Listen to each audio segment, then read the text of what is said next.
Before we begin, please be advised that this story contains themes of psychological suspense and intense situations that some listeners may find disturbing. Listener discretion is advised.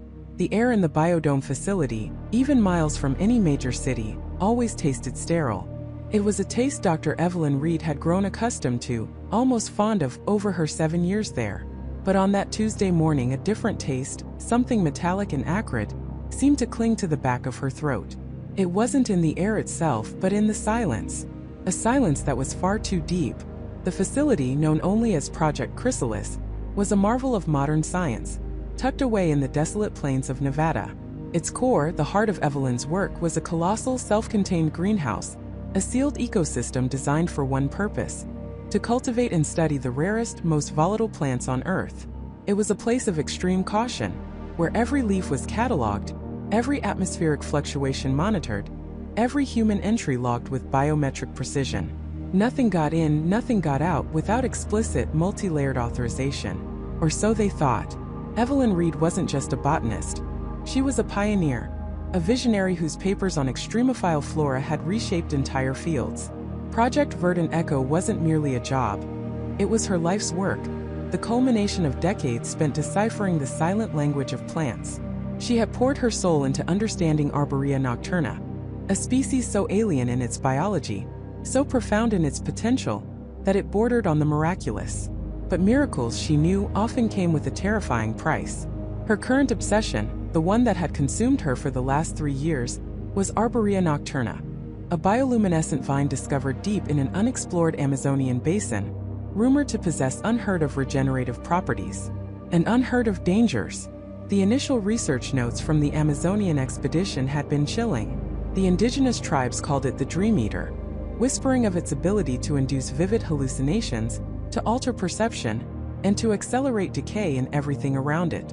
Evelyn, with her rigorous scientific mind, had attributed these tales to folklore, to the fear of the unknown. But the plant's unique cellular structure, its aggressive growth patterns, and its unprecedented biochemical output had always kept a tiny seed of doubt alive in the back of her mind. The greenhouse itself was a fortress of reinforced glass and steel, a perfect, controlled environment. Its interior was a humid, vibrant jungle, a stark contrast to the sterile corridors outside. But on that Tuesday, the usual hum of filtration systems, the gentle drip of irrigation, the faint rustle of leaves, all were absent.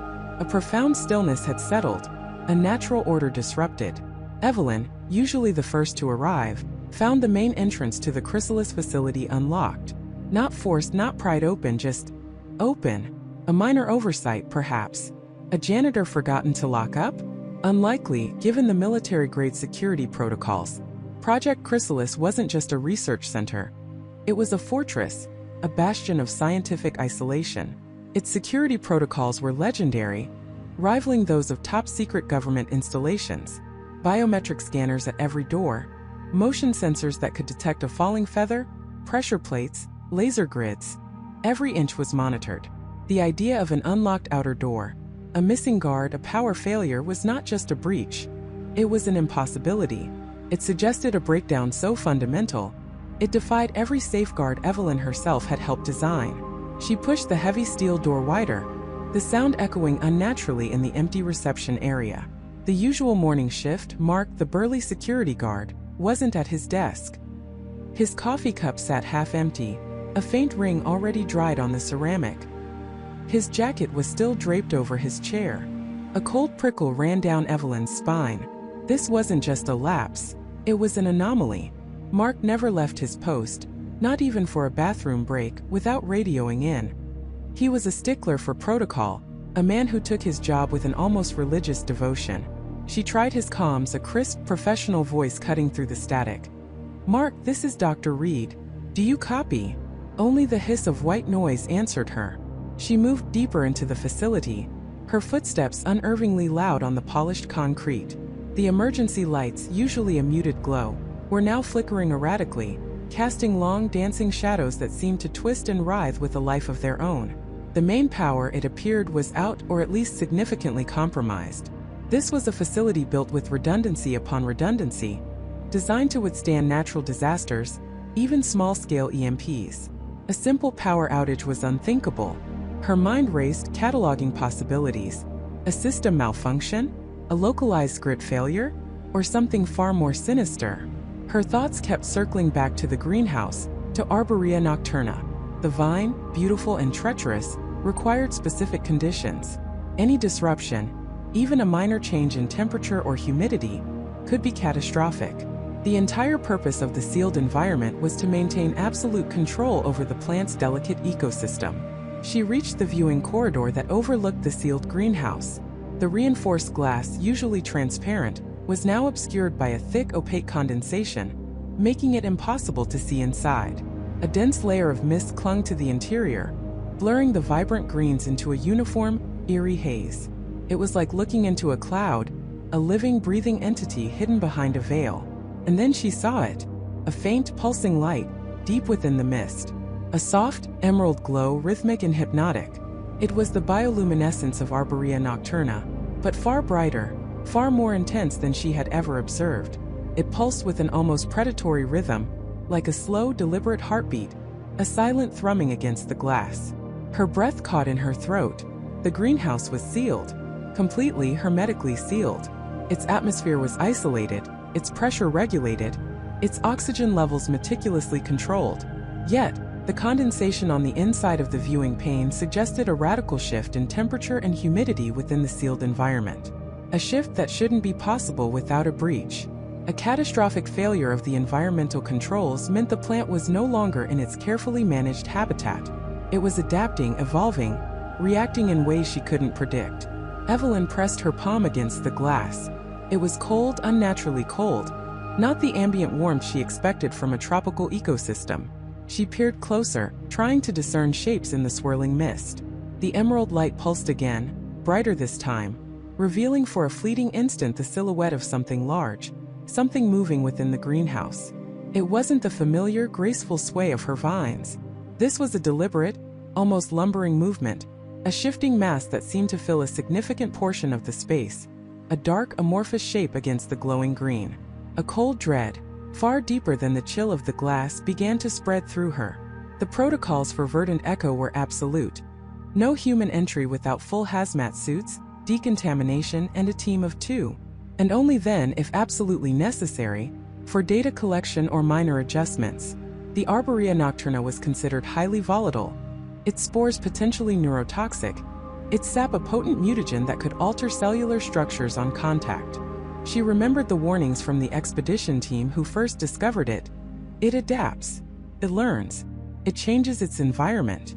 She had dismissed it as hyperbole, the exaggerated tales of men in the jungle, their minds playing tricks in the oppressive humidity. Now, standing before the glowing, obscured greenhouse, those words echoed with a chilling, prophetic resonance. Evelyn tried the internal comm system for the greenhouse. Greenhouse team, this is Dr. Reed. Report status. Do you copy? Silence. Only the faint, rhythmic pulse of the emerald light answered her, seeming to mock her futile attempts, a silent, mocking heartbeat in the heart of the facility. Her gaze fell to the floor by the greenhouse entrance. A small dark stain marred the pristine white tiles. It was fresh, too fresh, and it wasn't water. It was a deep, viscous crimson. Her heart hammered against her ribs, a frantic drumbeat against the unsettling silence. Slowly, meticulously, she knelt, her fingers trembling as she touched the edge of the stain. It was slick, still wet, and it smelled faintly metallic like iron. Blood. Her mind screamed in protest. This was Project Chrysalis, a sterile, controlled environment. Blood meant a breach, a violation, an injury. Whose blood? And how did it get outside the sealed greenhouse if nothing was supposed to get out? The thought was a cold, sharp knife twisting in her gut. She stood up, her eyes scanning the corridor. The emergency lights continued their erratic flicker, casting the crimson stain into stark relief. The air, once merely sterile, now felt heavy, charged with an unspoken dread. The silence was no longer just an absence of sound. It was a presence, a suffocating blanket that pressed down on her, whispering of things unseen, of experiments gone terribly, catastrophically wrong. The emerald light pulsed again, almost beckoning, drawing her closer to the sealed, mysterious heart of the facility. She knew with a certainty that chilled her to the bone, that whatever had happened here, whatever had silenced the facility and left that crimson mark, originated within that glowing, mist-shrouded structure. And she knew, too, that she was now standing at the very edge of a dark botanical mystery, one that threatened to unravel not just her research, but the very fabric of reality she thought she understood. The door to the greenhouse, reinforced and airtight, had a small emergency release panel, accessible only from the outside. It was meant for extreme life-threatening situations. Her hand hovered over it, a terrible choice presenting itself: to breach containment, to step into the unknown, or to wait for backup that might never arrive. The pulsing light inside seemed to grow brighter, calling her name. And then a faint scratching sound, barely audible over her own ragged breathing, came from inside the sealed structure.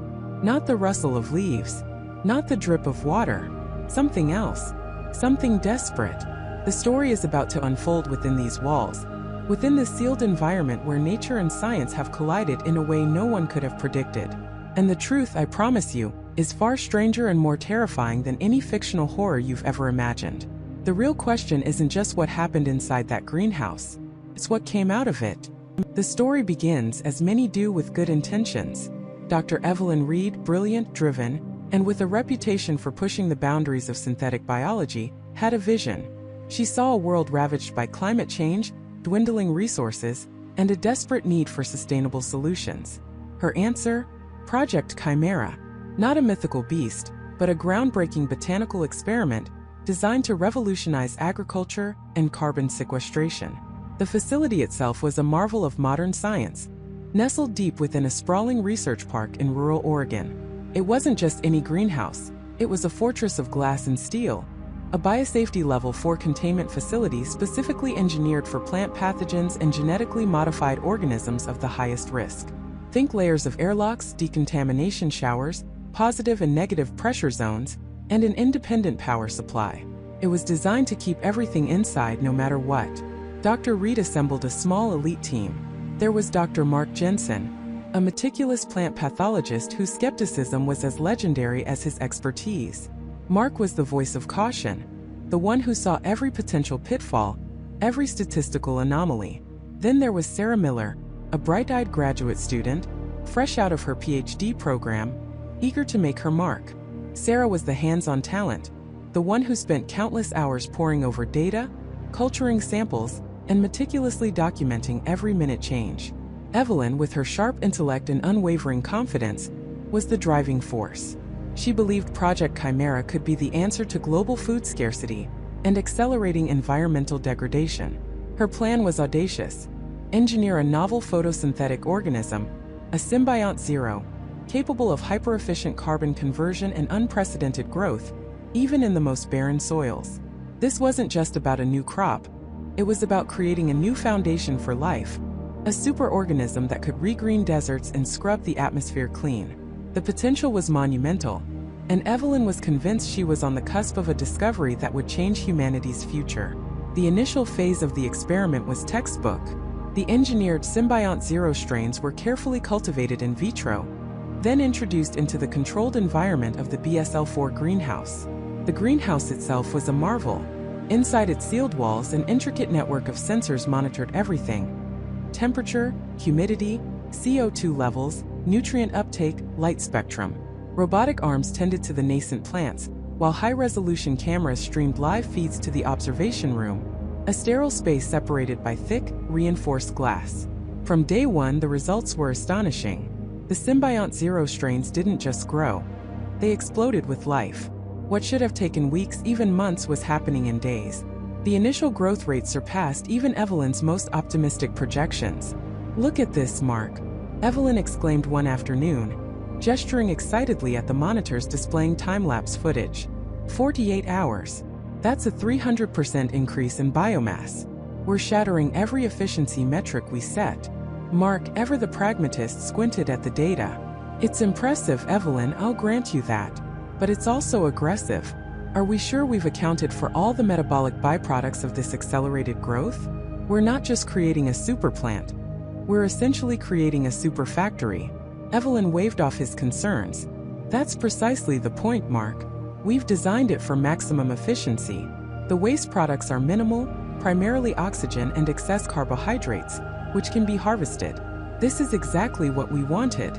Sarah, meanwhile, was hunched over a microscope, her brow furrowed in concentration. She was examining cellular structures from a preliminary sample, something she did religiously every morning. "Dr. Reed, Dr. Jensen," she called out, her voice a little tight. "You might want to see this." They joined her at the workstation. On the screen, magnified thousands of times, were the vibrant green cells of Symbiont 0. But something was off. The chloroplasts, the tiny organelles responsible for photosynthesis, were unusually large, almost bloated. And they seemed to be shimmering. "What is that?" Mark muttered, leaning closer. "A refractive artifact? Or is the internal structure different?" "I've cross-referenced it with our baseline samples," Sarah explained, toggling between screens. "The internal membranes, the thylakoids, they're far more complex, more densely packed. It's like the plant is trying to maximize every single photon of light it receives. But the shimmering, I've never seen anything like it. It's almost like they're generating their own light, internally." Evelyn peered at the screen, a flicker of something unreadable in her eyes. Curiosity mixed with a hint of concern, quickly replaced by scientific intrigue. "Fascinating. An unexpected optical property, perhaps related to the novel protein structures we introduced. It's certainly not detrimental. If anything, it suggests even greater photosynthetic efficiency." She turned back to the main displays, already mentally adjusting her projections. Mark, however, remained rooted at the microscope. He watched the shimmering cells for a long moment, a knot forming in his stomach. Generating their own light? That was a significant departure from any known plant physiology. Over the next few days, the anomalies became harder to ignore. The plants inside the greenhouse grew with an almost unnatural vigor. They developed intricate, fractal-like branching patterns that defied typical botanical structures. Their leaves, instead of a uniform green, began to exhibit faint, pulsating veins of a deeper, almost iridescent emerald. One morning, Sarah entered the observation room to find a new reading flashing on the environmental control panel. "Dr. Reed, the CO2 levels inside the greenhouse are dropping faster than projected. Significantly faster. We're almost at depletion." Evelyn frowned. "That's impossible. Our atmospheric scrubbers are designed to maintain a perfect balance. The plants can't be consuming that much, not yet." But the data didn't lie. The Symbiont 0 was devouring carbon dioxide at a rate that dwarfed anything they had modeled. It was hyper-efficient to an alarming degree. They had to inject more CO2 into the sealed environment just to keep the plants from stalling. "It's like they're starving for it," Mark observed, a grim note in his voice. "This isn't just accelerated growth, Evelyn. This is a runaway metabolic process." Evelyn, though outwardly calm, felt a prickle of unease. This was beyond their control parameters. But she quickly rationalized it. "It's a testament to its efficiency, Mark. We've created a biological engine that's simply more powerful than we anticipated. We'll adjust the atmospheric inputs." It's a minor calibration. But deep down, a seed of doubt had been planted. The plants were not merely growing. They were thriving with an intensity that felt ravenous. Then came the sounds. The BSL-4 greenhouse was designed to be acoustically isolated. Yet late one evening, as Sarah was finishing up her shift, she heard it. A faint, almost imperceptible hum, emanating from the direction of the containment facility. It wasn't the whir of the ventilation systems or the gentle drip of the hydroponics. This was different. A low, resonant thrum like a distant, living pulse. She paused, straining her ears. It faded, then returned, a subtle vibration in the air. She checked the acoustic dampeners on the control panel, all nominal. The sound shouldn't be escaping. She walked closer to the reinforced glass of the observation window, pressing her ear to the cool surface. The hum was clearer now, deeper and rhythmic. Felt almost organic. Nervous, she called Dr. Reed. "Dr. Reed, it's Sarah. I think there might be an issue with the greenhouse's acoustic insulation. I'm hearing a strange humming sound." Evelyn, already at home, sounded annoyed. "Sarah, it's probably just a resonance from the new CO2 injectors cycling.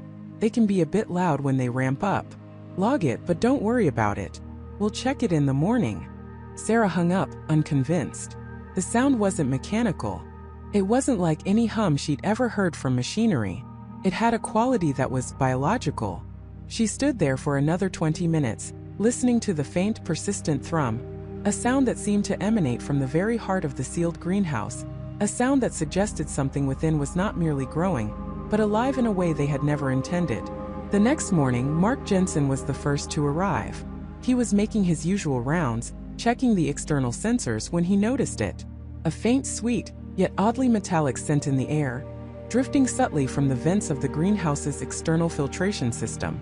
It was barely there, masked by the usual sterile smells of the facility, but Mark's nose was sensitive, trained over decades to detect the faintest whiff of fungal bloom or bacterial overgrowth. He paused, inhaling deeply. It wasn't a pleasant floral aroma. It was something alien, like ozone mixed with a sickly sweet decay. He walked closer, trying to pinpoint the source. The smell was definitely strongest near the exhaust vents, the very vents designed to filter everything before releasing it into the atmosphere. He radioed Evelyn, his voice edged with concern. "Evelyn, you need to get down here. We have a containment breach or something close to it. I'm detecting an unusual airborne compound outside the greenhouse's exhaust." Evelyn arrived within minutes, her face tight with apprehension. Mark led her to the vents. "Smell that." Evelyn cautiously took a breath. Her eyes widened slightly. "What is that? It's not in any of our baseline atmospheric analyses." "Exactly," Mark said grimly. "And if it's getting out through the BSL-4 filtration system, then whatever's producing it is either extremely volatile, or it's bypassing our filters somehow. This isn't just a calibration issue, Evelyn. This is a serious deviation. Project Chimera is evolving beyond our control." The hum, the shimmering cells, the ravenous growth, the strange scent. These were not isolated incidents. They were a symphony of warnings, a prelude to something far more profound and terrifying. The sealed greenhouse, designed to contain the future, was beginning to whisper its secrets. And those secrets were not of a benevolent supercrop, but of something far, far stranger, something that was pushing against its confines, something that was learning. The realization hung heavy in the air, a colder, denser atmosphere than the carefully controlled climate inside the greenhouse. Elias Thorne, usually brimming with an almost reckless enthusiasm, found himself uncharacteristically quiet, his gaze fixed on the vibrant green mass that pulsed with an unsettling life.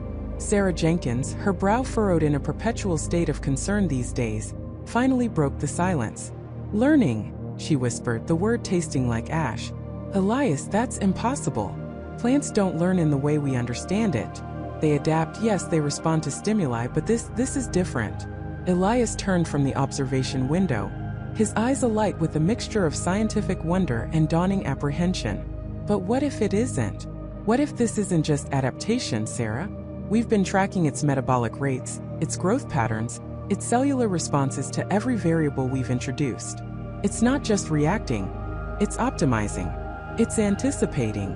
He brought up a series of graphs on the main monitor, showing intricate data points. "Look here. We altered the spectrum of light, shifting it subtly towards the blue end, expecting a specific phototropic response. But instead of a gradual adjustment, the plant's chlorophyll production shifted almost instantly, not just to accommodate the new light, but to maximize the specific wavelengths it favored, even before the full shift was complete. It was like it knew what we were going to do." Sarah leaned closer, her skepticism warring with the undeniable evidence. "Preemptive adaptation? That's unheard of. And then there's the nutrient cycling," Elias continued, scrolling to another data set.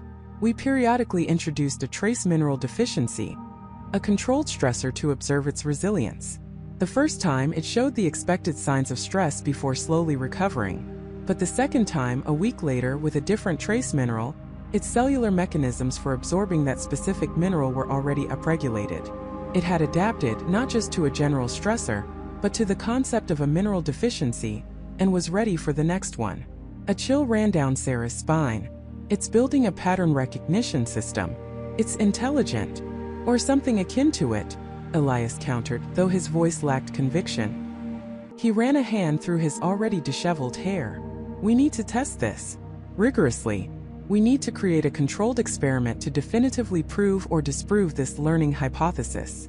Over the next few days, the atmosphere in the observation lab grew increasingly tense. Elias and Sarah designed a series of complex, multivariable experiments, pushing the boundaries of botanical science. They introduced alternating light cycles, fluctuating humidity levels, varying CO2 concentrations, even subtle shifts in atmospheric pressure, all in unpredictable sequences, designed to confuse and challenge the plant.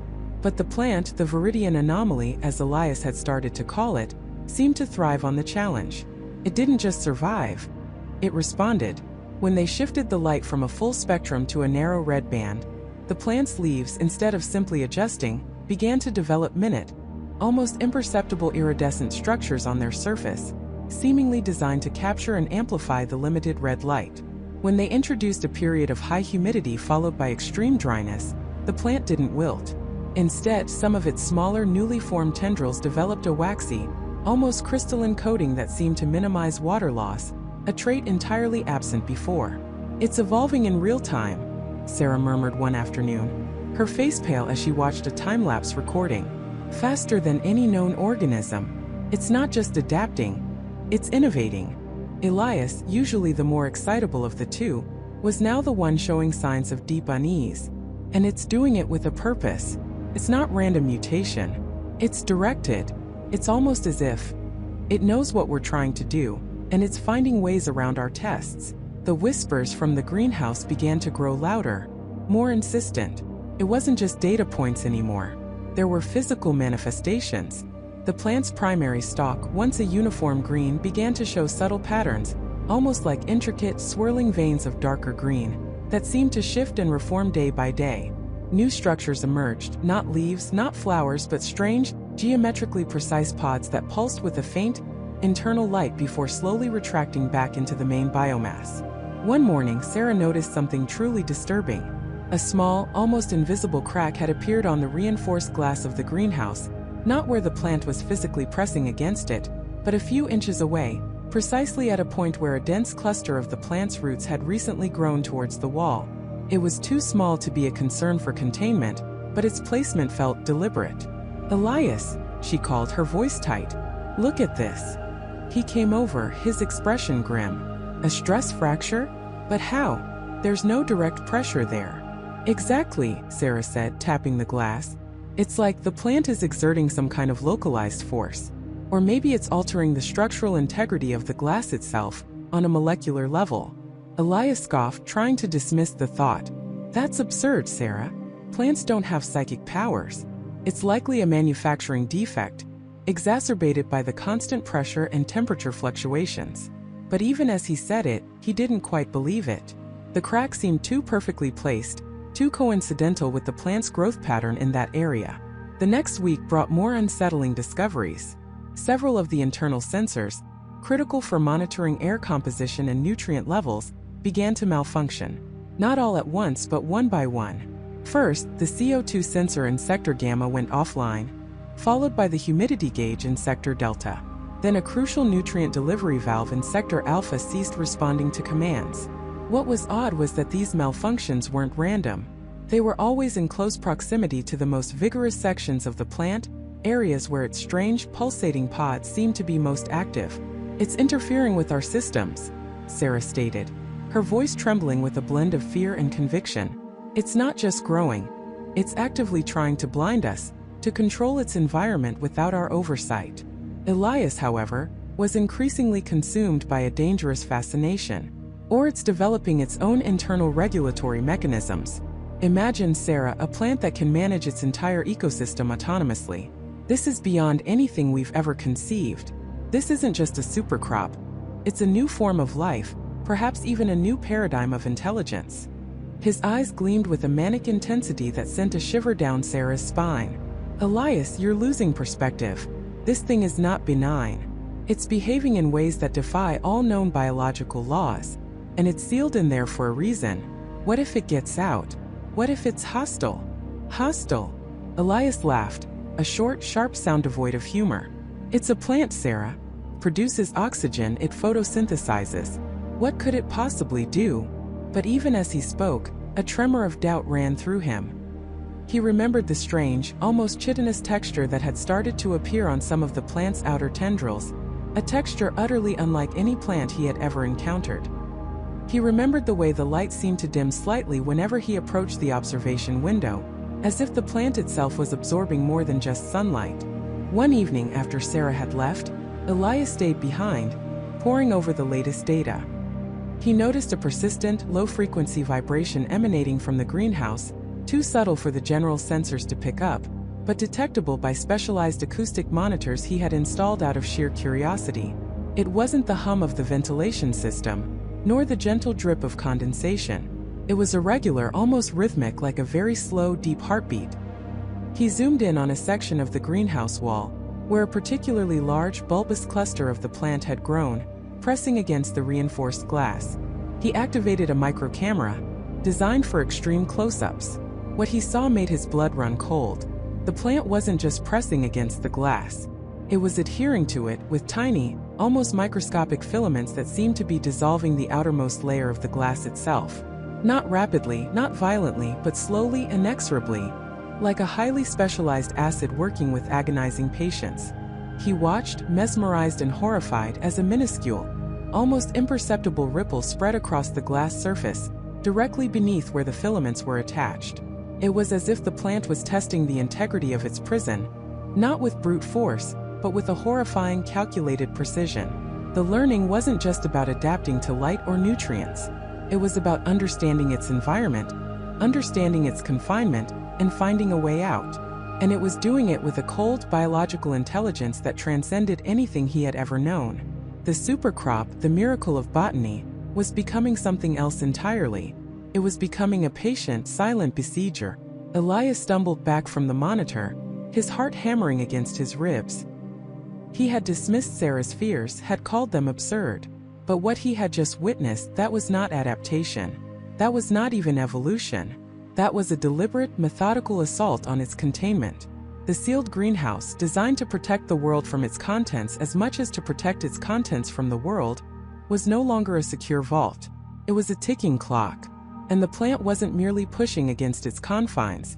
It was eroding them, molecule by terrifying molecule. The future, once so bright and verdant, was now overshadowed by a creeping, intelligent green dread.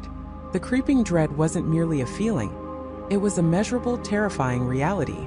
Dr. Eris Thorne, his usually meticulous lab coat now perpetually stained and rumpled, stared at the telemetry. The holographic projections shimmered with alarming data.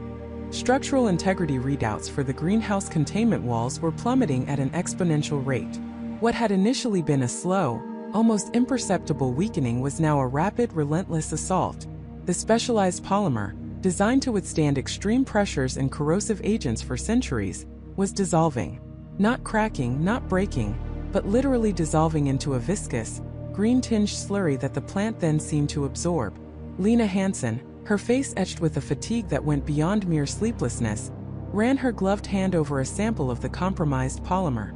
Under the high-powered microscope, the intricate molecular bonds of the material appeared not torn, but systematically disassembled. "It's not brute force," she murmured, her voice hoarse. "It's enzymatic, or something even more sophisticated. It's breaking down the polymer at a fundamental level, turning it into nutrients." Ben Carter, ever the pragmatist, pointed to the schematics of the containment chamber. "The outer shell, Eris, it's losing mass. We're talking about microns per hour now, but it's accelerating. At this rate, we have less than a week before a catastrophic breach of the primary containment. And that's if the secondary doesn't follow suit immediately." His words were calm, precise, but the tremor in his hand as he adjusted his glasses betrayed the immense pressure they were all under. Eris felt a cold knot tighten in his stomach. A week to reverse what he now understood was a biological weapon of unprecedented efficiency. He revisited his initial hypothesis, his once unshakable confidence now shattered. This wasn't just a hyper-efficient photosynthetic organism. This was something that had evolved or perhaps been engineered to consume, to integrate, to become its environment. The plant wasn't simply growing larger. It was transforming the very fabric of its prison into part of itself. They had thrown every known botanical deterrent at it. High-frequency sound waves, specific light spectrums, even mild herbicides designed to target its unique cellular structure without harming the facility. Each attempt had been met with a chilling adaptation. The plant would initially recoil, its tendrils retracting, its vibrant green dulling slightly. But within hours, sometimes mere minutes, it would surge back, often stronger, its new growth exhibiting a peculiar resistance to the previously effective deterrent. It was learning, or rather it was evolving at an accelerated, almost instantaneous pace, as if its genetic code was a fluid blueprint, constantly optimizing for survival and expansion. The air inside the observation deck, though filtered countless times, now carried a faint earthy scent, cloyingly sweet yet subtly metallic. It was a smell that Eris now associated with dread.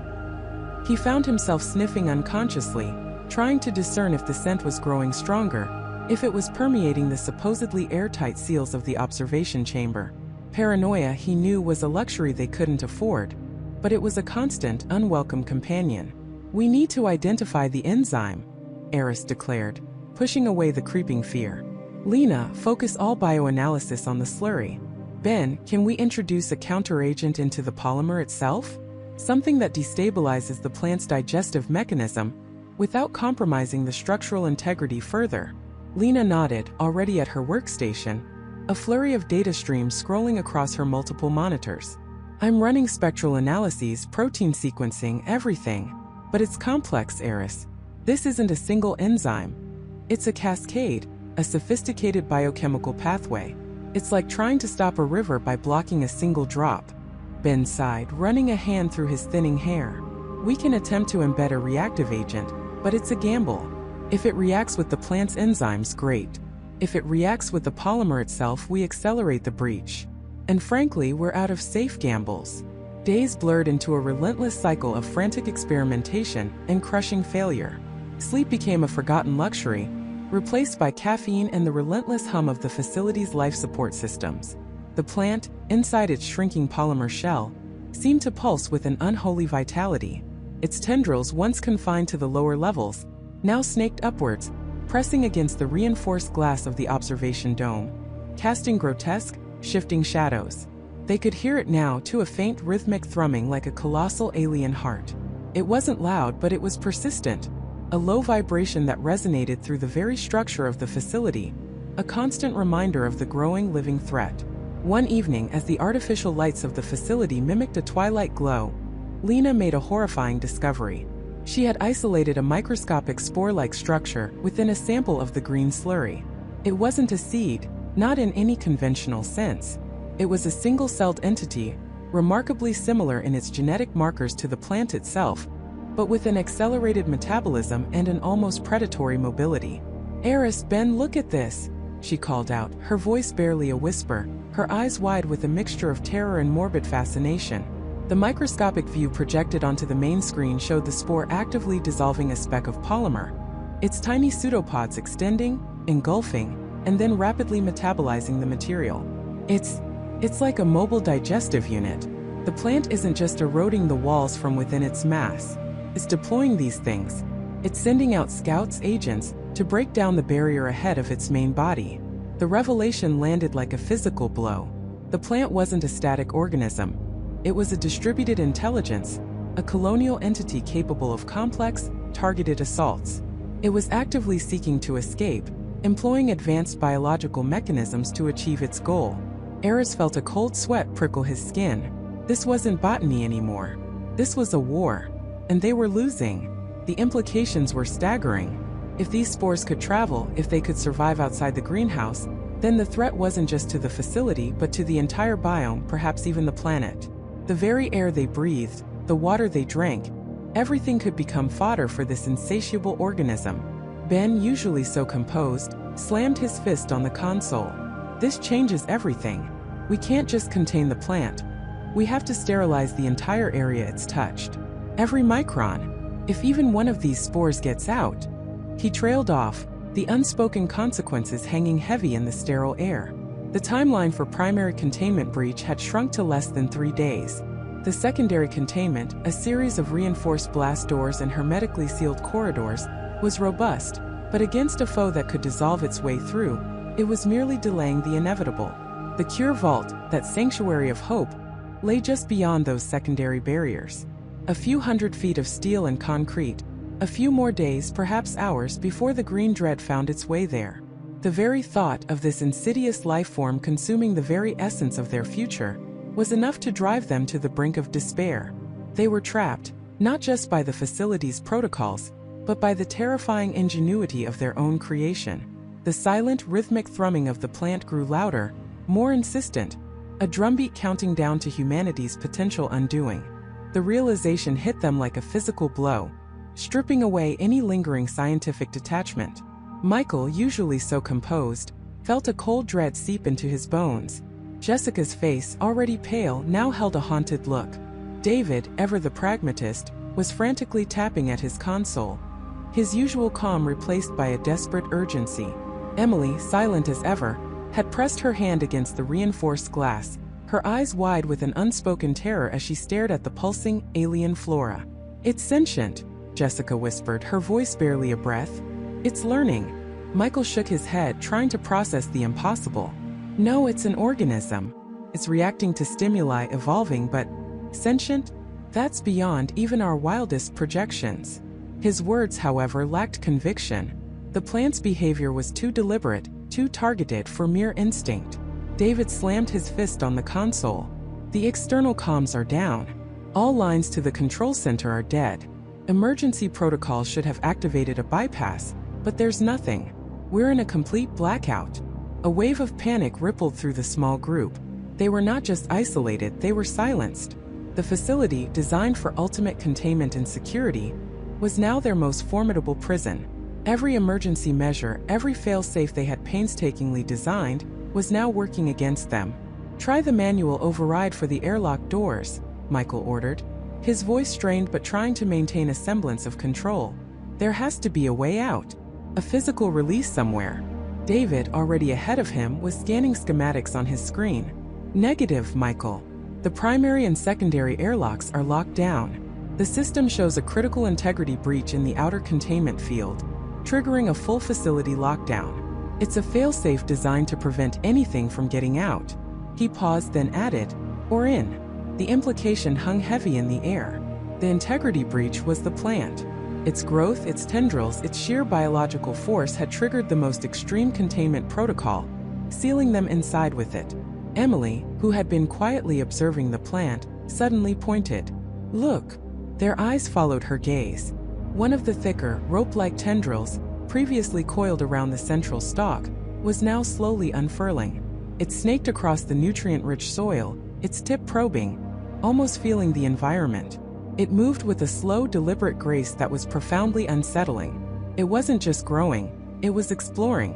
Then another tendril, thinner and more whip-like, shot out towards one of the automated sensor drones hovering near the ceiling. There was a faint thwack as it connected. The drone, momentarily stunned, spun erratically before its lights flickered and died, sending it plummeting to the ground with a dull clang. "It's actively targeting our technology," Jessica breathed, her hand flying to her mouth. "It's disabling our surveillance, our communication, our very means of understanding it." "How?" Michael demanded, his mind racing through biological mechanisms. "It doesn't have eyes. No visible sensory organs beyond those light receptors. How can it detect and target electromagnetic frequencies?" David, ever the data man, pulled up a new set of readings. "The energy fluctuations around the plant are off the charts, Michael. It's emitting a low-frequency pulse, almost a sonic hum, but also something else. A unique electromagnetic signature. It's like it's broadcasting and receiving. It's a biological supercomputer," Jessica concluded, her voice laced with horror. "It's processing information at an unbelievable rate, adapting, learning. It's not just absorbing nutrients, it's absorbing data from its environment. From us." The thought was chilling. Everything they had done, every measurement, every conversation, every data stream they had directed at the plant it had been absorbing. They had been feeding it not just chemical sustenance but information. They had unwittingly taught their experiment how to fight back. Michael stared at the fallen drone, then at the plant, which seemed to swell imperceptibly, its rhythmic thrumming growing more resonant. "We need to analyze those emissions. If it's communicating, we might be able to intercept it, understand its patterns, find a weakness." Emily, still by the glass, gestured again. This time her focus was on the very edge of the greenhouse, where the plant's roots, previously contained within the central growth chamber, were now visibly pushing against the reinforced floor panels. A faint, almost imperceptible tremor ran through the ground. "The structural integrity," David began, his voice trailing off as he pulled up the facility's internal stress monitors. His eyes widened in disbelief. "It's putting immense pressure on the subflooring. The root system. It's expanding beyond the primary containment zone. It's trying to breach the facility's foundation. Panic began to set in earnest. If the plant breached the foundation, it wouldn't just be contained within the greenhouse. It would be free to spread throughout the underground facility, potentially reaching the outside world. And if it could disable their tech, what could it do to human biology? Michael felt a surge of adrenaline, sharpening his focus. We need to activate the emergency containment field within the greenhouse. The secondary barrier. It's a last-ditch effort, but it might slow it down. Jessica nodded, her face grim. It'll seal us off even further, Michael. But it's our only option to buy time. David was already initiating the sequence at his console. A series of alarms blared, an ominous, repeating tone that echoed through the sterile environment. Red lights flashed, casting a hellish glow on their faces. From the ceiling, thick, transparent panels began to descend, slowly but inexorably, forming an inner wall around the central plant chamber. As the panels closed, the plant reacted. Its thrumming intensified into a furious vibration. More tendrils erupted, lashing out wildly, some striking the descending barriers with surprising force, leaving faint, acid-like scorch marks where they made contact. The air filled with a sharp, acrid smell, like ozone mixed with something organic and burning. One particularly thick tendril, coiled like a serpent, slammed against the transparent barrier directly in front of Emily. The glass shuddered violently, and a spiderweb crack appeared, spreading outwards from the point of impact. Emily recoiled sharply, a gasp escaping her lips. The barriers won't hold for long. David yelled over the alarms. Its strength, it's exponential. Michael's eyes darted between the cracking barrier and the raging plant. They had designed this containment for biological threats, but nothing like this. This plant was not just growing. It was attacking with deliberate, focused aggression. We need to get samples, Jessica declared, her scientific resolve reasserting itself even in the face of terror. If we can understand its biochemistry, its energy signature, we might find an antagonist. A way to stop it. Samples? Jessica, look at it. Michael gestured wildly at the thrashing tendrils. It's too dangerous. We can't get close. We have the remote drones, the automated arm, she countered, pointing to a robotic arm mounted on a track along the inside of the inner barrier. It's shielded. We can program it to extract a tissue sample, even a root fragment, from a safe distance. David, ever the one to execute, started typing furiously, his fingers flying across the holographic keyboard. The robotic arm, a sleek, multi-jointed appendage, began to whir to life. It extended from its housing, its metallic claw poised. As David maneuvered the arm, the plant seemed to sense their intention. Its movements became more frantic, more targeted. The tendrils lashed out, not just at the barriers but specifically at the robotic arm. It was as if the plant understood their attempt to gather information and was actively trying to prevent it. The robotic arm, guided by David's expert hands, darted in, snatched a small glowing fragment from a root pushing against the secondary barrier, and retracted almost instantly. A sigh of collective relief escaped them. But their relief was short-lived. As the robotic arm secured the sample, the plant let out a low guttural groan that vibrated through the entire facility. The air shimmered, and then, a horrifying transformation began. The green coloration of the plant, previously vibrant and full of life, began to deepen, shifting to an ominous, almost black-green hue.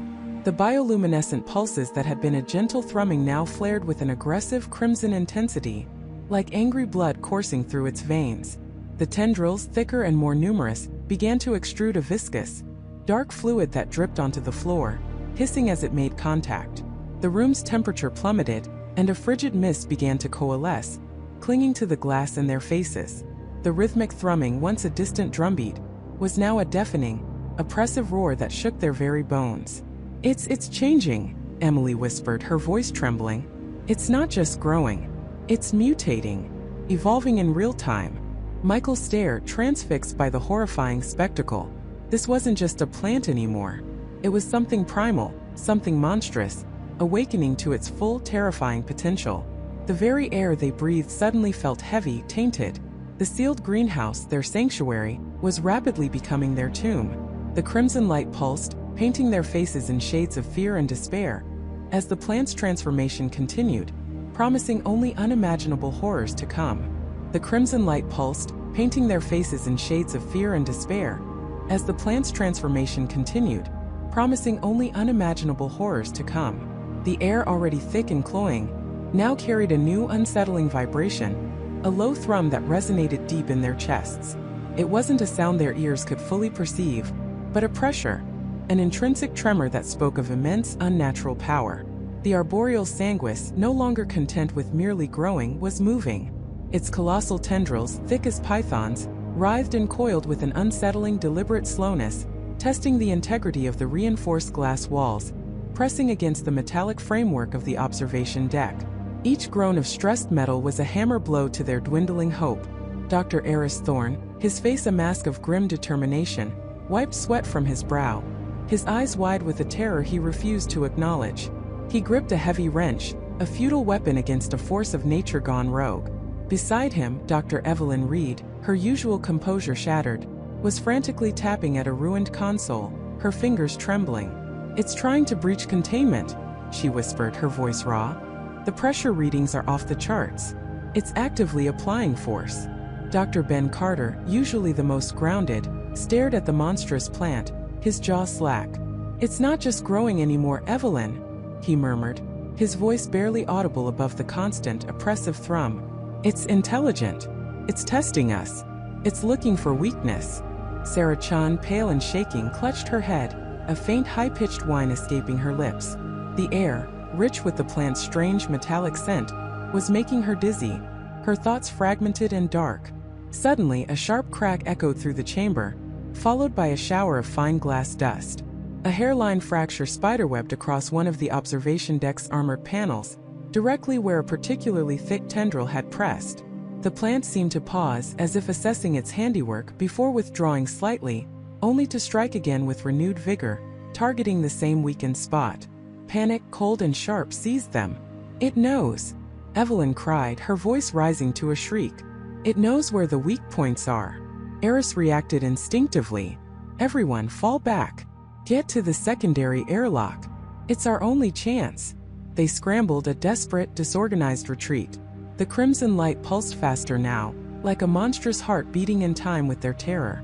The air grew heavier, the metallic tang intensifying, making their lungs ache with every breath. Sarah stumbled, gasping, her eyes wide with a hallucinatory fear. "The spores," she choked out. "They're getting in. I can feel them. Inside me." Ben grabbed her, pulling her upright. "Sarah, you have to fight it. Focus. We need you." As they reached the heavy, reinforced door of the secondary airlock, another, more ominous sound ripped through the air. A deep, guttural rip. The plant wasn't just pressing against the glass anymore. Its tendrils were lashing out, striking the internal structures of the greenhouse with incredible force. Metal shrieked as walkways buckled, equipment toppled, and the very ground beneath their feet trembled. They threw themselves against the airlock door, Evelyn fumbling with the emergency override panel. Sparks flew as she slammed her palm against the unresponsive buttons. "It's dead. The power grid. It's completely unstable. The emergency systems are offline." Despair threatened to swallow them whole. Trapped. Completely cut off. The plant was asserting its dominance, systematically dismantling their sanctuary, brick by metallic brick. Eris, ever the pragmatist, forced himself to breathe, to think. There has to be another way. A manual override? A failsafe? He scanned the rapidly deteriorating environment, his eyes darting from the fractured glass to the twisting tendrils, to the flickering emergency lights that now cast grotesque, dancing shadows. Then he saw it. A maintenance hatch, almost hidden behind a cascade of overgrown foliage, leading to a narrow utility tunnel that ran beneath the main greenhouse floor. It was small, barely wide enough for one person, and notoriously difficult to access, but it was a chance. "The utility tunnel," he shouted, pointing. "It leads to the external power conduits. If we can get through there, we might be able to reroute power, or at least trigger an external distress beacon." Hope, fragile but potent, flickered in their eyes. It was a suicide mission, navigating a cramped, dark tunnel beneath a rampaging, sentient plant, but it was something. "I'll go," Ben volunteered immediately, his environmental suit the most robust. "I know the layout down there better than anyone. I installed half the systems." "No, Ben, it's too dangerous," Evelyn protested, but Eris cut her off. He's right. He's our best shot. Evelyn, Sarah, stay here. Try to find anything, any frequency, any way to get a message out. I'll cover Ben. Before anyone could argue further, another violent tremor shook the greenhouse. A massive tendril, thicker than a tree trunk, slammed into the primary support column near the airlock, sending a shower of sparks and debris raining down. The structural integrity was failing. Time was running out. Ben grabbed a flashlight and a multi-tool, his face grim. Wish me luck. He squeezed through the maintenance hatch, disappearing into the suffocating darkness below. Eris, wrench still clutched in his hand, stood guard at the hatch, his eyes fixed on the monstrous plant, which seemed to be gathering its strength for another, more devastating assault. The air grew even thicker, the metallic scent now tinged with something cloying and sweet, like decaying fruit and raw meat. Sarah gasped again, clutching her throat. The spores, they're changing, evolving. They're not just toxic anymore. They're drawing something out of us. Evelyn, ignoring her own growing nausea, tried desperately to comfort her, but her own gaze was drawn to the plant. It was pulsating not just with light but with an internal biological rhythm.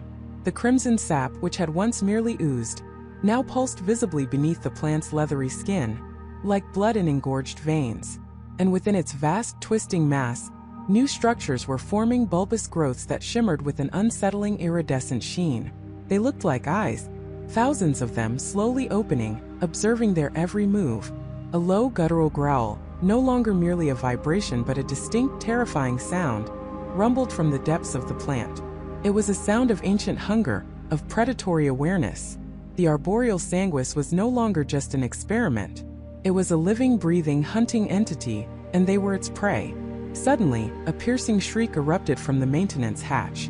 It was Ben. Eris spun around, his heart leaping into his throat. He peered into the darkness, shining his flashlight into the narrow tunnel. What he saw made his blood run cold. Ben was thrashing, screaming, his flashlight beam dancing wildly, illuminating a nightmare. The utility tunnel, far from being barren, was now a tangled web of thinner, whip-like tendrils, snaking out from the main plant, seemingly drawn by Ben's presence. They were wrapping around him, constricting, pulling him deeper into the darkness. Ben! Eris roared, scrambling towards the hatch, but it was too late. The tendrils pulled him with unnatural speed, and then with a sickening crunch, the screams abruptly stopped. The flashlight clattered to the floor, its beam pointing uselessly at a patch of concrete, before winking out. Silence, absolute and terrifying, descended upon the greenhouse, broken only by the rhythmic, predatory pulse of the crimson light and the soft, almost imperceptible rustle of the plant's ceaseless growth. Ben was gone, swallowed by the darkness, by the plant, by their own failed experiment. Evelyn and Sarah stood frozen, their faces pale with shock and grief. Their last hope, their last chance at escape, had just been devoured. Eris slowly backed away from the hatch, his eyes wide with a dawning horror. The arboreal sanguis was not merely defensive, it was actively hunting. It had waited, it had lured, and it had consumed. The bulbous, iridescent eyes on the plant's surface seemed to glow brighter, thousands of them now fixed on the three remaining scientists. They weren't just observing, they were watching, and they were learning. The greenhouse was no longer just a sealed environment, it was a carefully constructed trap, and they were the last morsels of bait. The air grew colder, even as the crimson light intensified, promising a slow, agonizing demise. The scent of sweet decay filled their nostrils, and a new, chilling realization dawned upon them. The plant wasn't just consuming their oxygen, it was consuming them, piece by piece, sanity by sanity, until nothing remained but the crimson stain of their failure. The air grew heavy, thick with the implication of their doom. Michael stumbled back, his eyes wide with a terror that mirrored Jessica's. David clutched his head, muttering incoherently, while Emily stared at the pulsing veins of the plant, as if seeing her own fate reflected in its grotesque beauty. It wasn't just the oxygen, it was their energy, their resolve, their very essence. They felt a profound emptiness growing within them, an insatiable void where their strength and hope once resided. The plant, they realized, was a parasitic siphon, drawing life not just from the air, but from the living beings trapped within its domain. The initial shock gave way to a creeping paranoia. Every rustle of the plant's leaves, every subtle shift in the humid air, felt like a deliberate movement, a predatory stalk. Michael found himself constantly checking over his shoulder, convinced that a tendril would lash out, wrap around an ankle or worse. Jessica, usually the calmest, began to see patterns in the swirling mist generated by the plant, faces leering, ephemeral forms beckoning. She'd snap her head around, convinced someone had called her name, only to find the others equally lost in their own deteriorating perceptions. David, the botanist, had fallen into a deep despair. He sat slumped against a wall, his once vibrant intellect now clouded by fear and self-reproach. "It's my fault," he'd whisper over and over, his voice hoarse. "I unleashed it. I thought I could control nature, but nature controls all." Emily tried to comfort him, but her own strength was waning. The fatigue was a constant, crushing weight. Their limbs felt heavy, their thoughts sluggish, as if their brains were struggling to process increasingly insufficient fuel. The plant, meanwhile, continued its silent, horrifying expansion. Its tendrils, once confined to the central growth bed, now snaked across the floor, scaled the walls, and even brushed against the reinforced glass of the dome. Tiny, almost imperceptible filaments began to emerge from the larger veins, like fine crimson hairs, reaching, probing, tasting the air. They seemed to possess a rudimentary sense of direction, always leaning towards the warmest spots, towards the huddled forms of the four scientists. Their attempts to fight back were futile, born more of desperation than hope. Michael, in a fit of rage and terror, had tried to hack at a thick vine with a discarded metal pole. The plant's surface, however, was surprisingly resilient, almost leathery, and the pole merely bounced off, leaving a faint, quickly fading indentation. The plant didn't even flinch. It merely pulsed a little faster, as if amused by their pathetic efforts. Jessica, remembering her chemical background, had frantically searched for any remaining reagents, any acid or solvent that might harm it, but the lab's emergency stores were sealed behind a blast door, inaccessible from within the greenhouse. The air grew progressively thinner, the sweet decay more potent, coating their tongues, burning their nostrils. They started experiencing vivid hallucinations. Michael swore he saw his daughter playing in a sunlit field, her laughter echoing through the suffocating chamber. Jessica saw her parents, their faces etched with concern, urging her to wake up from a terrible dream. David murmured about ancient forests and primordial swamps, convinced the plant was a relic from a forgotten era, a living god seeking its due. Emily, perhaps the most grounded, fought against the creeping madness, using every ounce of her dwindling mental fortitude to cling to reality, to the memory of their mission, to the desperate need to survive. But survival felt increasingly impossible. Their watches had stopped, their comms were dead, and the world outside might as well have been a million miles away.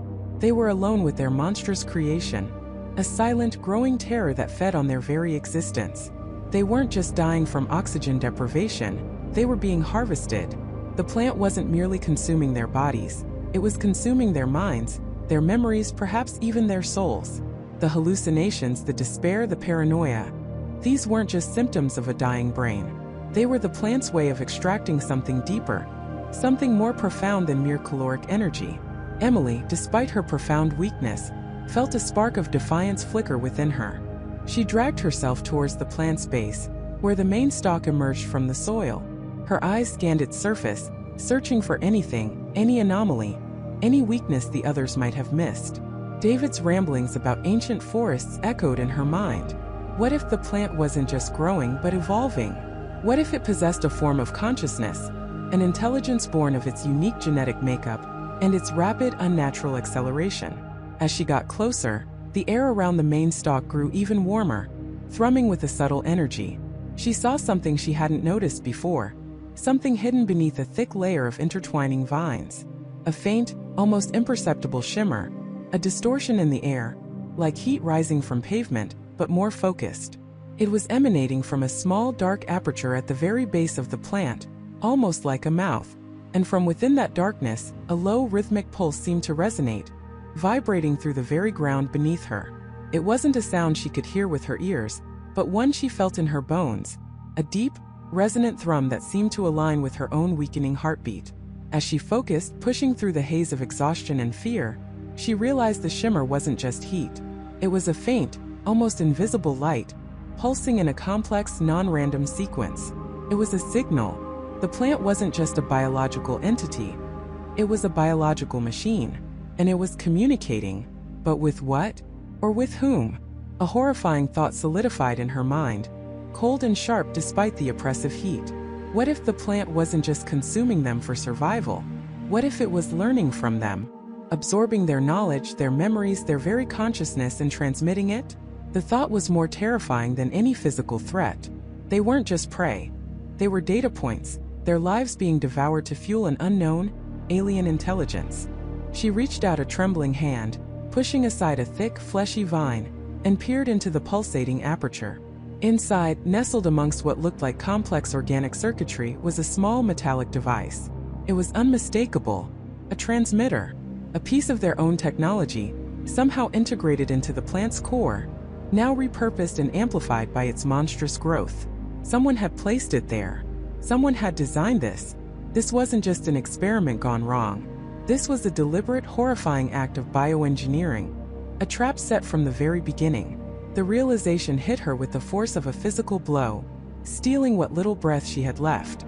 They hadn't accidentally unleashed a monster. They had been fed to one.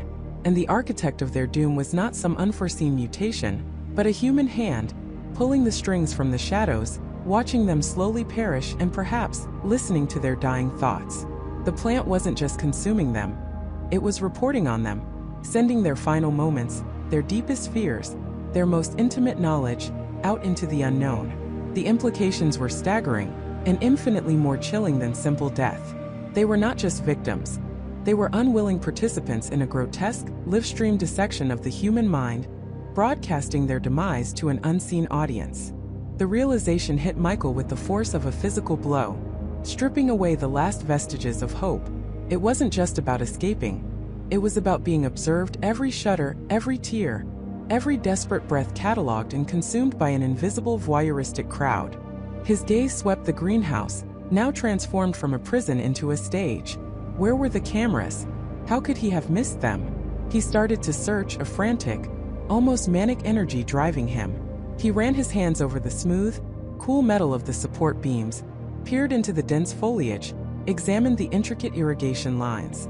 Jessica, her face pale and drawn, joined him, her eyes wide with a terror that mirrored his own.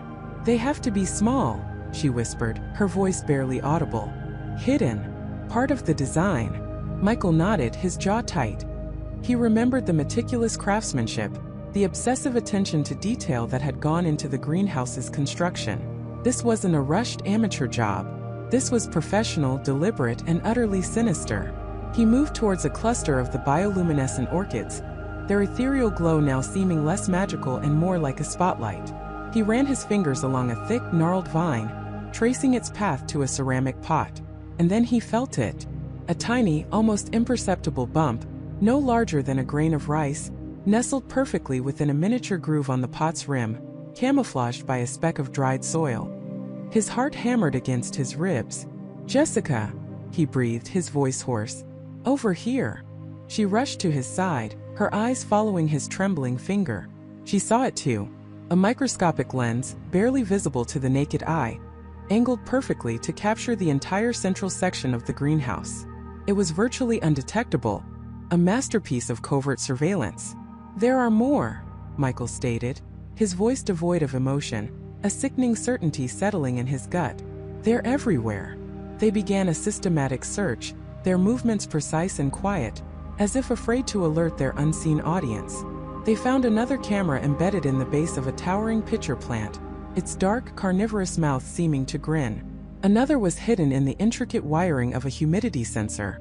A third, camouflaged as a dewdrop, clung to a broad, waxy leaf. Each discovery was a fresh stab of violation, a confirmation of their utter helplessness. The greenhouse wasn't just sealed. It was transparent, every corner illuminated for a distant, unfeeling gaze. Who would do this? Jessica finally choked out, tears streaming down her face. Why? What kind of monster? Michael shook his head, his mind racing. This wasn't random. This was an experiment, a study in human behavior under extreme duress, broadcast for reasons he couldn't yet fathom. But the word experiment felt too clinical, too detached. This was torture, pure and simple, dressed up in scientific pretense. His eyes fell upon one of the control panels, the inert one near the nutrient delivery system. which they had previously dismissed as non-functional. He remembered how it had flickered once briefly, when he'd first tried to tamper with the air vents. Now a faint, almost imperceptible hum emanated from it. And then, as if in response to their discovery, a section of the dark opaque screen suddenly glowed. White text stark against the black began to scroll. Participant discovery protocol initiated. Michael and Jessica froze, their eyes fixed on the screen. The text continued, chillingly calm, disturbingly formal. Observation integrity compromised. Phase 3 commencing. New objective. Identify and neutralize the orchestrator. Failure to comply within 24 hours will result in termination of all experimental subjects. Hint: the truth is rooted deep within the soil. The message vanished as abruptly as it appeared, leaving behind only the faint hum and the echoing silence of the greenhouse. Michael stared at the blank screen, his mind reeling. Phase 3. Neutralize the orchestrator? And the hint: the truth is rooted deep within the soil. This is a game, Jessica whispered, her voice trembling. They're making us play their game. Michael clenched his fists. A game with our lives. But why give us a chance? Why tell us to find them? His thoughts darted back to the initial purpose of the greenhouse, the original research proposal. Dr. Eris Thorne, the brilliant, eccentric botanist who had spearheaded the project. He had vanished, presumed dead. But what if he wasn't? What if he was the orchestrator? The thought was terrifying, yet it made a twisted kind of sense. Thorne had the genius, the resources, and perhaps the motive for such a depraved undertaking. He had been obsessed with the symbiotic relationships between plants and other organisms, the hidden language of the botanical world. But why neutralize? Did they want them to kill him? Or simply expose him? The ambiguity was deliberate, another layer of psychological torment. And the 24 hours deadline. A ticking clock now hung over their heads, a stark reminder of their dwindling time. The soil, Michael murmured, his gaze sweeping the floor, the massive planters, the raised beds. It has to be something connected to the plants, something beneath the surface. He remembered the complex root systems they had observed through the transparent panels, the intricate network of life beneath their feet. Was the orchestrator hidden somewhere within that network? Or was the clue pointing to a physical object? A hidden compartment, a database buried within the greenhouse's very foundation? Suddenly, a series of small metallic clicks echoed through the greenhouse. They looked around wildly, their hearts pounding. The clicks seemed to originate from the massive planter boxes that housed the largest, most exotic specimens, the very plants that had shown such unusual growth and adaptation. They cautiously approached the nearest planter, a colossal structure filled with dark, rich soil, from which a towering vine-covered tree erupted, its leaves a vibrant, unnatural shade of emerald. The clicks continued, rhythmic, mechanical. Michael peered over the rim, his eyes scanning the soil. Nothing seemed out of place. But then, he noticed a faint, almost imperceptible tremor running through the soil at the base of the tree. He knelt, pushing aside a layer of decaying leaves, and his breath hitched. Partially exposed, glinting dully in the low light, was a small metallic panel. It wasn't part of the irrigation system, nor did it look like any structural component. It was alien, out of place, almost like a buried hatch. Jessica gasped. "What is that?" Michael carefully brushed away more soil, revealing a circular panel about 2 feet in diameter, with a series of intricate, almost alien symbols etched into its surface. In the center, a small circular indentation. It looked like a lock, but for what? And what could possibly be hidden beneath it? The clicks intensified, growing louder, more insistent. They weren't coming from inside the planter, but from around them. Michael looked up, his eyes widening in horror. From the ceiling, from hidden vents and conduits, a fine, almost invisible mist began to descend, thick and pervasive, catching the faint bioluminescent glow of the orchids. It wasn't water. It was too dense, too heavy, and it carried a faint, sweet, cloying aroma that immediately made his head spin. "Gas!" Jessica screamed, her voice muffled as she instinctively covered her mouth and nose with her arm. Michael scrambled back, pulling Jessica with him. The mist was already filling the upper reaches of the greenhouse, rapidly descending. He remembered the previous gas attacks, the sedatives, the hallucinogens. What was this new concoction? The scent was oddly familiar, vaguely floral, but with an underlying chemical sharpness that promised something far more insidious. He looked back at the glowing control panel, remembering the Phase 3 commencing message. This was it. Their discovery of the cameras, their understanding of the live stream, had triggered the next stage of the game. The orchestrator was reacting, escalating the experiment. "We have to get out of this," Michael yelled, his voice strained as the scent grew stronger, his lungs already beginning to burn. He dragged Jessica towards the nearest ventilation shaft, the one they had previously tried to pry open, the one that had proven to be a dead end. But now it was their only hope, a desperate, futile gesture against the rapidly enveloping cloud. The mist thickened, obscuring their vision, distorting the vibrant colors of the plants into ghostly blurs. The air grew heavy, each breath a struggle. Michael felt his limbs growing heavy, his thoughts clouding. He could hear Jessica coughing, a desperate, ragged sound. He stumbled, his hand brushing against one of the large, transparent panels that separated the main greenhouse from the observation corridor. Through the swirling mist, he thought he saw a flicker of movement on the other side. A shadow, tall and gaunt, standing perfectly still, watching them. His heart leaped into his throat. Was it a hallucination, a cruel trick of the gas? Or was the orchestrator, the monster behind this horrific spectacle, finally revealing himself? The figure remained motionless, a dark silhouette against the faintly lit corridor, observing their struggle, their desperate gasps for air, their inevitable surrender to the encroaching mist. Michael tried to scream, to warn Jessica, to fight the overwhelming lethargy that was pulling him down. But his voice was trapped in his throat, his muscles refusing to obey. The sweet, cloying gas filled his lungs, searing his airways, and the world began to spin. The last thing he saw before darkness claimed him was the silent, unnerving figure in the observation corridor, its gaze fixed on them, cold and analytical, like a scientist observing specimens in a petri dish.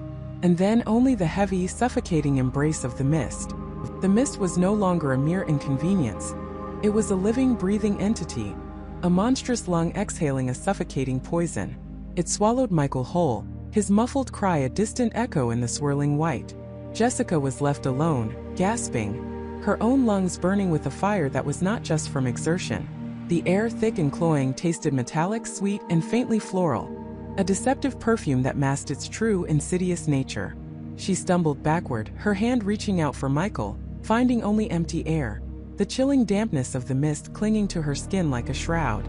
Panic, cold and sharp, pierced through the haze of confusion. "Michael!" she choked out, her voice thin and reedy, swallowed almost immediately by the dense atmosphere. There was no response, only the faint, rhythmic thump-thump-thump that seemed to pulse from the plant itself, a monstrous heartbeat vibrating through the very structure of the greenhouse. Her vision blurred, not just from the mist, but from a sudden dizzying wave of nausea. The world tilted violently, the ground beneath her feet feeling like shifting sand. She braced herself against a nearby planter, the rough texture of the ceramic cool against her sweating palm. The mist began to play tricks on her mind. Shadows danced at the periphery of her vision, coalescing into fleeting shapes, a reaching hand, a looming silhouette, a face she almost recognized, only for it to dissolve back into the swirling vapor. Was it the plant? Was it something in the air? Dr. Thorne's notes, fragmented and desperate, flashed through her mind. Psychoactive properties affects perception, induces compliance. Compliance. The word resonated with a terrifying new meaning. Was this mist meant to make them compliant? To make them give up? She pushed forward, one hand outstretched, the other pressed against her chest, trying to steady her racing heart. Every step was a gamble, every breath a struggle. The metallic taste in her mouth intensified, turning bitter like old blood. Her head throbbed, a dull ache that grew sharper with each passing second, mimicking the rhythmic pulse of the plant. She called out for Michael again, her voice hoarse, ragged. This time she thought she heard something in return. A whisper? A groan? It was too indistinct, too distorted by the mist, but it spurred her on, a desperate flicker of hope in the overwhelming dread. The temperature in the greenhouse seemed to drop, a bone-chilling cold seeping into her limbs. Or was that just another trick of the mist? Her fingers, numb and clumsy, fumbled for the flashlight clipped to her belt. The beam, once a powerful cutting edge against the darkness, was now a pathetic, diffuse glow, barely piercing the immediate vicinity. It only served to highlight the oppressive density of the mist, making it feel even more impenetrable, like being trapped inside a giant cotton-filled jar. Jessica tripped over something unseen, sprawling forward, her knees hitting the hard concrete with a jarring impact. A sharp gasp escaped her lips, the pain momentarily clearing her head. She pushed herself up, her vision swimming, and for a terrifying instant, she saw it. A pair of glowing crimson eyes staring at her from the swirling depths of the mist, unblinking, predatory. Her breath hitched. Was it the figure from the corridor? Or a hallucination? A product of her fear and the plant's insidious influence? She squeezed her eyes shut, then opened them again. The eyes were gone, replaced by the same swirling, featureless white. The mist was not just obscuring, it was actively distorting. Sounds became echoes of echoes, voices twisted into alien whispers. She could hear the faint drip of water, magnified into a cascading torrent. The rustle of leaves, amplified into a monstrous roar. Her own footsteps sounded alien, heavy, dragging. She felt a profound sense of disorientation, as if her internal compass had spun wildly out of control. Which way was the exit? Which way was the observation corridor? Everything was a featureless canvas of white. Then a flicker of movement. Not a shadow, not a hallucination, but something concrete. Through a momentary thinning of the mist, she saw a shape, slumped against a colossal root of the monstrous plant, barely visible. "Michael," she croaked, her voice barely a whisper. She stumbled towards it, her heart hammering against her ribs, a mix of terror and relief warring within her. As she drew closer, the shape resolved itself. It was Michael, his body twisted at an awkward angle, his face pale and slack, his eyes half closed but not fully shut. A thin sheen of sweat covered his forehead, and his breathing was shallow, ragged. He was unconscious but alive. Relief washed over her, a momentary reprieve from the suffocating fear. She knelt beside him, checking for injuries, but found none immediately apparent. The mist, however, was still thick around them, and its effects were clearly visible on Michael. His skin was clammy, his lips parted, and a faint, almost imperceptible tremor ran through his body. He mumbled something incoherent, a jumble of words lost to the mist. As Jessica tried to rouse him, her hand brushed against something cold and metallic on the ground beside him. She fumbled for it, her fingers closing around a small cylindrical object. It was a syringe, its needle glinting dully in the faint light of her flashlight. It was empty. A chilling realization dawned on her. This wasn't just the mist. Someone had injected Michael, the figure in the corridor. It wasn't just observing. It was actively intervening, sedating them, controlling them. The plant was one weapon, the syringe another. Her gaze darted around, trying to penetrate the swirling white. If Michael had been injected, the figure must be close. Too close. The thought sent a fresh wave of terror through her veins. They weren't just lost, they were prey. The greenhouse wasn't an experiment. It was a hunting ground. And they were the specimens, meticulously observed, carefully manipulated. Suddenly, a low guttural growl vibrated through the mist. Not from Michael, but from somewhere deeper within the plant itself. It was a sound of immense power, primal and unnerving, like the earth itself groaning. The rhythmic thump-thump-thump of the plant intensified, becoming a deafening throb that seemed to shake the very foundations of the structure. The air grew heavier, thicker, pushing down on her, making it even harder to breathe. Jessica looked back at Michael, his face still pale, his breathing still shallow. She couldn't leave him, but she couldn't stay. The growl was getting closer, more distinct, and the mist seemed to part slightly, revealing the indistinct, colossal form of the plant itself, its tendrils snaking out, some reaching towards them. It wasn't just a plant anymore.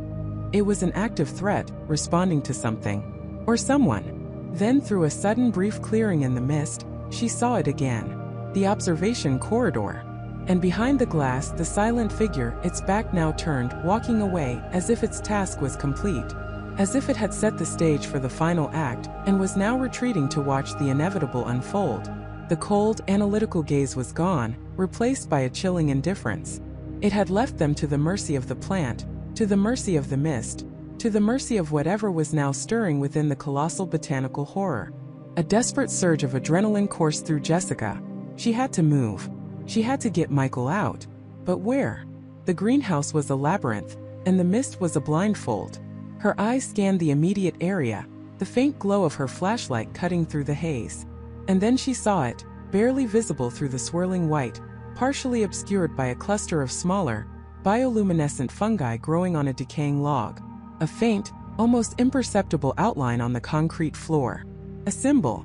A stylized interlocking pattern that looked vaguely like a double helix, but with an unsettling organic twist. It was etched into the concrete, almost worn away by time, but undeniably there. And next to it, a faint, almost invisible crack in the wall, too regular to be natural, too deliberate to be accidental. A hidden door? A way out? Or another trap? The growl intensified, closer now, echoing through the greenhouse, and the mist swirled around her, thicker, colder, pulling her into its suffocating embrace, threatening to steal her consciousness, just as it had Michael's. The mist swirled around her, thicker, colder, pulling her into its suffocating embrace, threatening to steal her consciousness, just as it had Michael's. A wave of dizziness washed over Emily, her knees buckling, the metallic sweet scent of the air burning in her lungs. She fought it, a primal scream caught in her throat, a desperate refusal to succumb to the same fate. Michael's vacant, glazed eyes flashed behind her own, a terrifying premonition. No, not her. Not yet. A surge of adrenaline, cold and sharp, coursed through her veins, a fierce will to survive, to understand, to fight.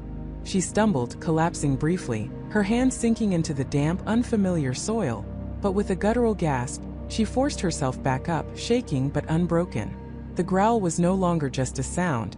It was a physical vibration, a low, throbbing hum that resonated in her chest, in her very bones, urging her forward or perhaps luring her to her end.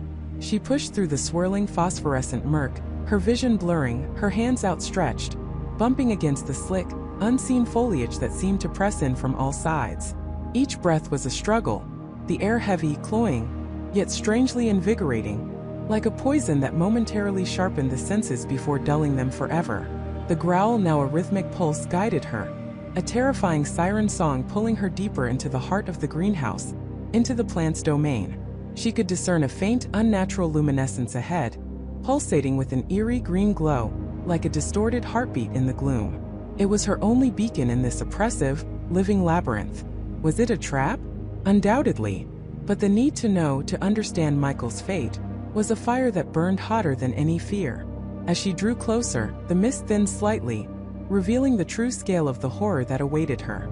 She entered a clearing, the epicenter of the sealed greenhouse, a place of unholy reverence. Here, the ethel plant dominated, an immense, colossal structure that dwarfed everything else. Its primary trunk was thicker than an ancient oak, its tendrils like monstrous serpents, reaching out, coiling, and intertwining with an almost deliberate malevolence. Its leaves, a deeper, almost black green, pulsed with the same eerie, internal green light she had seen from a distance.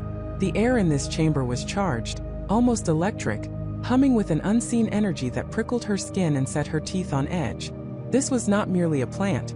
It was a living, breathing entity, alien and terrifying in its majesty. And then she saw him. Michael. Not dead on the floor. Not consumed in a tangled mess of roots. He was suspended upright, near the base of the colossal ethel, gently cradled by its thickest, most fibrous tendrils. They wrapped around his torso, his limbs, almost like a grotesque embrace, holding him aloft. His eyes were open, unblinking, but they glowed with the same faint, unnatural green light that pulsed from the plant itself. A thin, almost invisible filament, shimmering with that same eerie viridescence, seemed to connect his temple to a pulsating, bulbous part of the ethel, like an umbilical cord feeding not life, but something far more sinister. His face was serene, almost blissful, utterly devoid of the fear or pain she would have expected, a mask of disturbing tranquility. And the growl, the low, resonant vibration that had guided her here, it originated from Michael's chest, a guttural hum that subtly distorted his features, a sound that was not his but the plant's voice, using him as a grotesque, living amplifier. A chilling realization, colder than any mist, seized Emily. Michael wasn't just a victim. He was a part of the experiment. He had been absorbed, integrated. His consciousness, his very essence, had been consumed or perhaps, terrifyingly, merged with Ethel. Thorne hadn't just been studying a unique botanical specimen. He had been cultivating a parasitic intelligence, a life form capable of integrating with or consuming human consciousness. The Botany Experiment was a front for something far more sinister, a human-plant hybrid existence. Her eyes darted to a console nearby, miraculously untouched by the encroaching flora, humming faintly. On its flickering screen, complex bio-readouts scrolled. Consciousness patterns, energy transfers, neural activity. Words flashed in rapid succession. Symbiotic integration.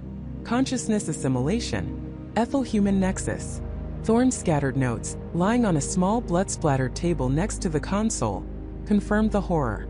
He sought to transcend human limitations, to achieve a higher state of existence by merging human consciousness with Ethel's vast, interconnected network. Michael was not merely the first successful subject but the first horrifying proof of concept. The moment Emily fully comprehended the monstrous truth, the plant reacted. The green light pulsing through Ethel intensified, quickening its rhythm, a malevolent heartbeat echoing through the chamber. The growl emanating from Michael's chest escalated from a rhythmic hum to a guttural, almost triumphant roar, echoing through the chamber, vibrating off the glass walls. Thick, thorny tendrils, previously dormant and still, began to unfurl with horrifying speed, snaking across the damp soil, reaching out towards Emily.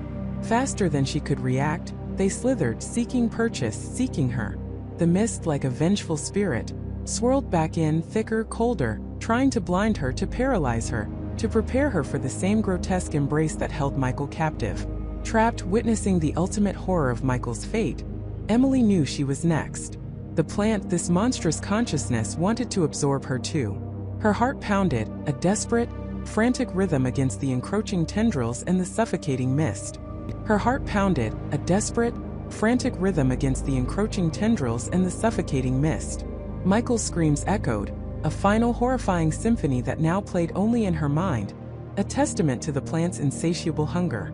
The world narrowed to the writhing green, the oppressive humidity, and the certain knowledge that she was next. Panic threatened to overwhelm her, but somewhere, deep within, a spark of pure primal defiance ignited. She wasn't Michael. She wouldn't go down without a fight. Her eyes darted, desperate, scanning the chaos. Dimly, through the swirling mist, she saw it, the red emergency cabinet, its glass shattered from the earlier struggle, the heavy, gleaming head of the fire axe protruding. It was a beacon, a desperate hope. With a guttural cry, more animal than human, she lunged. Tendrils lashed out, whip-like, wrapping around her legs, pulling her back with immense force. She screamed a raw, primal sound and clawed at the cabinet, her fingers scraping against the rough metal. The axe. She had to get the axe. The plant groaned, a low, resonant hum that vibrated through the floor, a sound of growing impatience. More tendrils emerged from the walls, from the floor, from the very air, a green tide intent on swallowing her whole. She yanked with all her might, the tendrils tightening, biting into her flesh. A searing pain shot up her leg, but she ignored it, fueled by terror and rage. Finally, with a desperate heave, the axe came free, a heavy, cold comfort in her hands. She swung blindly, the sharp blade cleaving through the thickest tendril wrapped around her, a sickening wet thud accompanying its severance. Green ichor, thick and viscous, splattered across her face, burning slightly, a foul, earthy smell filling her nostrils. The plant shrieked, a high-pitched, alien sound that made her ears ring. It recoiled, momentarily stunned by the unexpected resistance, its tendrils retracting just enough to give her a breath of space. This wasn't just a plant, it was a predator, a calculating, malevolent intelligence. But it was also tethered, reliant on this environment. Her gaze swept past the retreating tendrils, past the grotesque, pulsating mass that was all that remained of Michael, and landed on something else, something even more chilling. Dr. Evelyn Reed. She was slumped against the main control console, her body partially obscured by a newly formed cluster of dense, fibrous growth.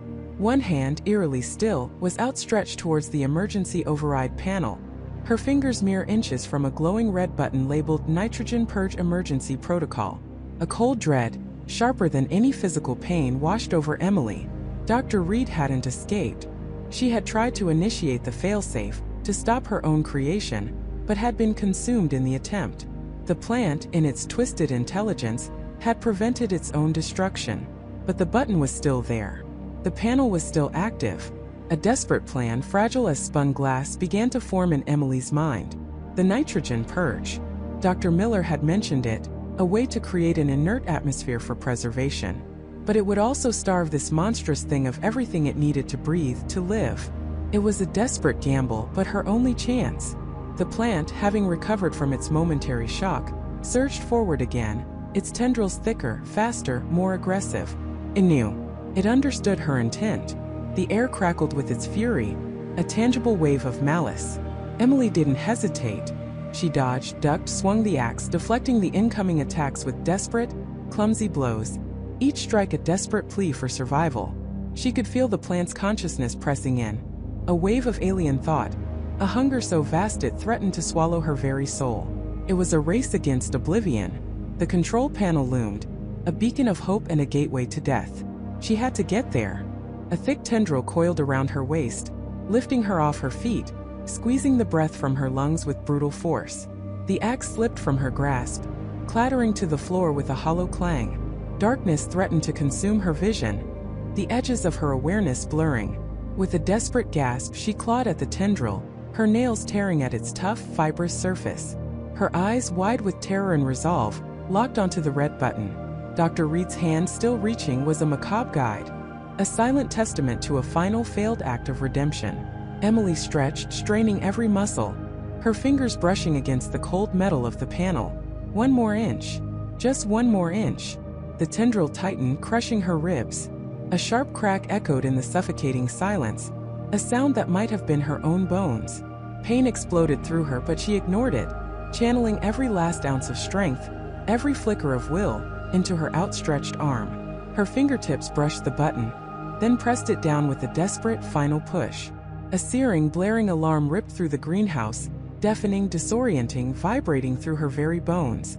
Red lights flashed maniacally, painting the green chaos in a hellish glow.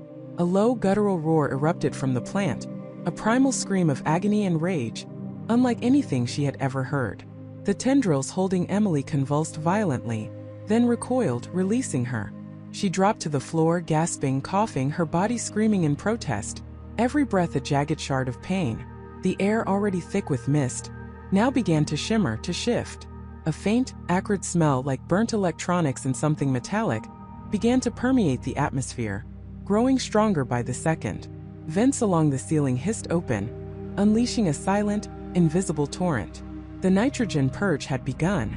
The plant writhed, a monstrous organism in its death throes. Its tendrils thrashed wildly, striking the walls, shattering glass, tearing at the structural supports with a horrifying crunch. The central mass, where Michael's form was still barely discernible, began to convulse, shrinking, shriveling, its vibrant green fading to a sickly mottled brown. The mist dissipated, replaced by a suffocating, inert emptiness. The plant was starving, choking on its own environment. Its consciousness, once so overwhelming, now fractured, breaking apart into desperate, chaotic echoes of fear and defiance, like a dying star collapsing in on itself. Emily, despite her injuries, knew she couldn't stay. The entire greenhouse was shaking, groaning under the plant's death throes and the sudden atmospheric shift. Emergency lights flickered, casting long, dancing shadows, distorting the scene into something even more nightmarish. She crawled, then stumbled towards the main exit, the heavy steel door that had sealed their fate. It was now flashing green, unlocked by the emergency protocol, a beacon of escape. Behind her, the plant's thrashing grew weaker, its roars diminishing to faint, guttural gurgles, its movements slowing, becoming sluggish. The air was thin, burning her lungs with every desperate breath, each one a struggle. She reached the door, pushing it open with a final surge of adrenaline, and stumbled out into the blinding glare of the outside world, collapsing onto the concrete pathway just as the heavy door hissed shut behind her, sealing the monstrous greenhouse and its dying occupant within. The world outside was a blur of flashing lights and frantic activity. Uniformed figures rushed towards her, their faces etched with shock and concern. Paramedics descended, their voices muffled, distant, as they gently lifted her onto a stretcher, their movements careful, professional. She could hear the crackle of walkie-talkies, the urgent whispers of containment and site lockdown, the unmistakable tone of a crisis being managed. As they wheeled her away, she glanced back at the greenhouse, now silent, dark, save for the faint, ominous red glow of the emergency lights within. It stood like a tomb, a monument to unchecked ambition and a horrifying alien life. The official story weeks later was a tragic accident, a catastrophic malfunction of the experimental climate controls, leading to a rapid depressurization and a toxic gas leak. Dr. Michael Davis and Dr. Evelyn Reed were hailed as brilliant, if perhaps overly zealous scientists who died in pursuit of groundbreaking botanical research. Emily, her body healing but her mind scarred, was debriefed endlessly, her accounts of the sentient plant, of Michael's horrifying absorption, dismissed as trauma-induced hallucinations. They called it post-traumatic stress disorder, injecting her with sedatives, monitoring her every word. They wanted her silence. They wanted the world to forget. But Emily couldn't forget. She saw the fear in their eyes, the subtle shifts in their carefully constructed narrative. They knew. They just couldn't admit it. The greenhouse was dismantled, piece by piece, sterilized, purged, its very foundations ripped from the earth. Every trace, they claimed, was eradicated. But sometimes, late at night, when the world was quiet, Emily could still feel it. A faint, distant hum. A subtle vibration in the air. A whisper of green, just at the edge of her perception. She knew with a chilling certainty that burrowed deep into her bones, that some things, once awakened, could never truly be destroyed. They merely waited, and sometimes they found a way to grow again.